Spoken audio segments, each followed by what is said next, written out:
And joining me now in the studio is Florence Villeminot with a look at the French press. Hey, Julia. Hey, Flo, how are you?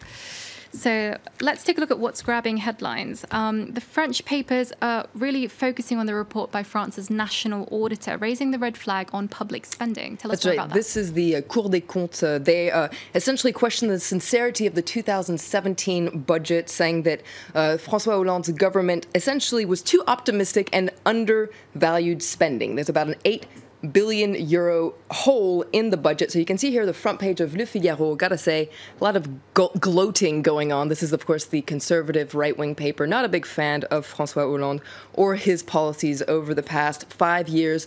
So essentially what Le Figaro says today is, we told you so. We've been raising the red flag over about government spending for years now. And so you can see the title here, Emmanuel Macron, so the new president, has been caught up by lies put forward by the previous president, François Hollande. Yeah, so Le Figaro really lashing out at the former president. So. In its editorial, it doesn't pull its punches at all. It says that Hollande essentially spent taxpayers' money in a senseless way. He cooked the books to make the math come out right. And Le Figaro says this is outrageous because if Hollande were running a company, a private company, he would be guilty of essentially, you can see it there on the front page, délit de faux bilan, the offense of having a fake balance sheet. And Le Figaro says Emmanuel Macron knows what he has to do to put France back on track, essentially tighten the belt. But different papers also have a different interpretation of the National Auditor's report. As you can imagine, left-wing papers see things differently. Let's take a look at the front page of L'Humanité, the communist paper. You can see on the top right-hand corner there, they're talking about this report. They say that, look, President Hollande and his Prime Minister Manuel Valls were bad students of austerity, but the aim of this report is actually to back up Macron's neoliberal agenda. In another article, L'Humanité says, look, this report from the Cour des Comptes, so from this public spending watchdog, is a godsend for the government. It couldn't have dreamed of a better scenario. The government is going to use this report as an excuse to tighten the belt even more.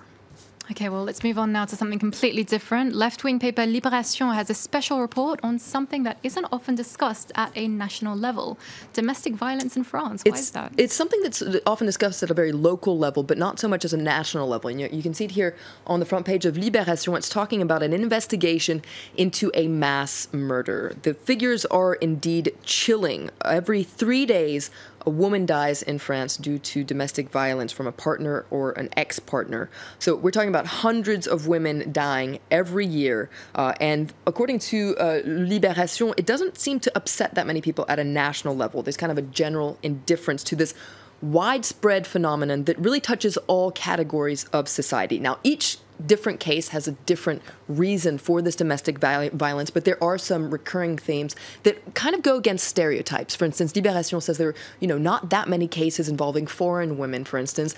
Alcoholism isn't always a key factor as well. Something that does come up a lot, in fact, in 60% of cases, the perpetrators of violence were exposed themselves to domestic violence as children. That seems to be the common thread here. And so it's quite a chilling article, investigation. It is worth reading, and that is what Libération wants to do. It wants to sound the alarm and make sure that these victims aren't forgotten.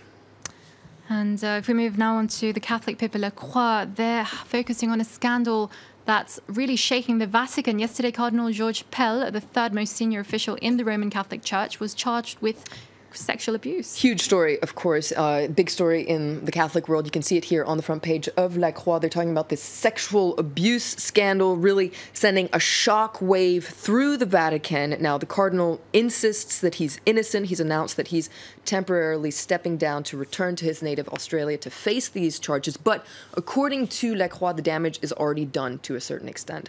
This could seriously damage the financial reforms that the Cardinal was trying to push through the Vatican, and it could indirectly harm the Pope Francis because he is very close to Cardinal Pell. La Croix quotes some journalists from Australia that are getting ready for this trial and say, get ready for the trial of the century in Australia. Oh, we're looking forward to that. And finally, let's move back to French politics, where the Twitter sphere is all a Twitter, because Emmanuel Macron has released his official portrait. A picture is worth 1,000 words and 1,000 articles to tear it apart. You can see here, this is Le Figaro taking a closer look at this photo that's going to be in town halls across the country for the next 5 years. The photo there on the left. They're comparing it to the official photos of previous presidents. Now, each president tries to make his mark, kind of differentiate himself from his predecessors, and each trying to send a very different message with these very different styles. Macron is breaking with tradition with his posture, and Le Figaro actually asked some professional photographers for their opinion. Now, opinions are very divided over this photo. The one thing that everyone can agree on is that Macron is very careful about his image. No detail is left to chance.